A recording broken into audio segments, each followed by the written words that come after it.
வாங்க கொள்ளு ரசம் எப்படி வைக்கிறதுன்னு பார்ப்போம். கொள்ளு ரசம் வைக்க அடுப்பு ஆன் பண்ணிட்டு வானல் வச்சிங்க. வானலில் 2 ஸ்பூன் எண்ணெய், 1 டீஸ்பூன் கடுகு, 1 டீஸ்பூன் சின்ன ஜீரகம், 5லேருந்து 6 காஞ்ச மிளகாய், 10 பூண்டு பல்ல இடிக்கல்ல தட்டி நல்லா அதோடய வாசனை போகிற வரையும் வதக்குங்க.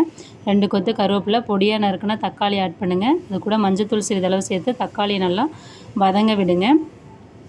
தக்காளி நல்லா வதங்கின பிறகு ஒரு கொத்து கொத்தமல்லி இலைகளை இந்த ஸ்டேஜில் சேருங்க. வாசனையாக இருக்கும். 1 டீஸ்பூன் கொத்தமல்லி தூள் ஆட் பண்ணுங்கள். சின்ன லெமன் சைஸ் புளி எடுத்து அதை கரைச்சி அந்த கரைசலை ஊற்றிக்கிறேன். கொஞ்சம் தண்ணி ஊற்றிக்கிறேங்க. தண்ணி ஊற்றின பிறகு கொள்ளு ரசத்துக்கு நான் ஒரு 125 கிராம் கொள்ளை குக்கரில் 1 லிட்டர் தண்ணியில் 4 விசில் வேக வச்சு எடுத்து வச்சு அந்த தண்ணியை ஆட் பண்ணணும். இது நல்லா கொதி வந்துருச்சு. கொதித்த பிறகு நம்ம வேக வச்சு எடுத்து வச்சுருக்க அந்த கொள்ளு தண்ணியை தான் ஆட் பண்ணுங்க அந்த ரசத்துக்கு. அப்போ தான் டேஸ்ட்டாக இருக்கும். இப்போ நல்லா கொதி வரணும். கொதி வந்த பிறகு 1 டீஸ்பூன் மிளகு ஜீரகம் இடிக்கல்ல தட்டி வச்சுருக்கேன். அதை ஆட் பண்ணிக்கலாங்க. சிறிதளவு பெருங்காயத்தூள் ஆட் பண்ணிக்கிங்க. ஆட் பண்ணிவிட்டு ஒரு கொத்து கொத்தமல்லி இலை சேர்த்து இறக்குனீங்களா சூப்பரான சுவையான கொள்ளு ரசம் தயார்.